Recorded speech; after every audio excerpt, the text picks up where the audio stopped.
Today is an alert day, but not for southern Oklahoma. This is the northern half of the state, northern third about. I'll show you that in a minute. There's not much heat relief, honestly. We're still going to go for 100, not just today, but probably every day on the 5+5 day. It's not looking good. This heat wave is going to be longer lasting than the last one. All right, let's talk about that risk. It does come into the north metro, but not the south metro. What's a threat here? Winds 60 to 70 miles an hour. Still isolated, so scale 1 to 5, it's a 1, green. 1-inch hail, and then there's a flooding risk, albeit low. I don't see a tornado risk at all. Could there be scary looking clouds? There can be, but I'm not worried about rotating storms at all. Okay, let's talk probability. So pretty low chances southwest, like Hobart, 10%. OKC gets a 20%, Stillwater, Enid 30, Ponca, you have the best chance. That does not guarantee you're going to get rain, but it's a 40% chance. Obviously, that's better than no chance. Then tonight, we're actually going to drop those chances a little bit for OKC, but hold them up north. Why? There's a boundary up north. You stay close to the boundary, you have a little more lift, better rain chances. And then tomorrow, oh, there's still a 20% chance. So these are not high chances, but obviously it's better than absolutely no chance.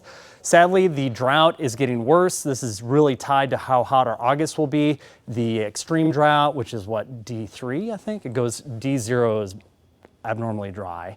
And the U.S. Drought Monitor would say that's not technically a drought level. The drought starts at the D1 moderate, but to me, it's not looking good. So the drought is gonna get a lot worse the next couple weeks as we don't expect much in the way of rain.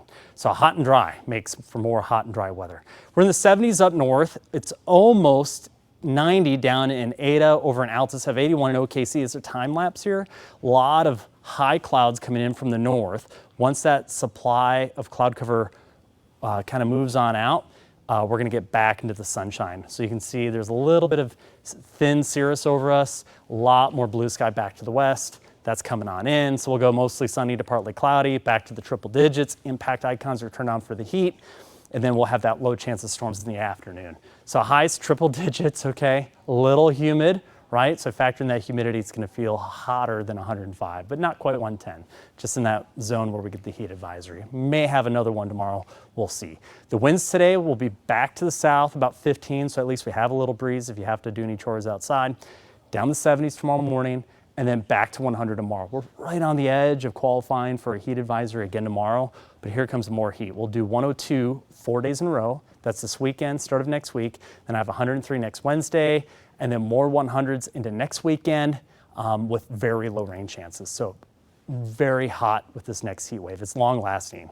And that is your latest 5+5 day forecast.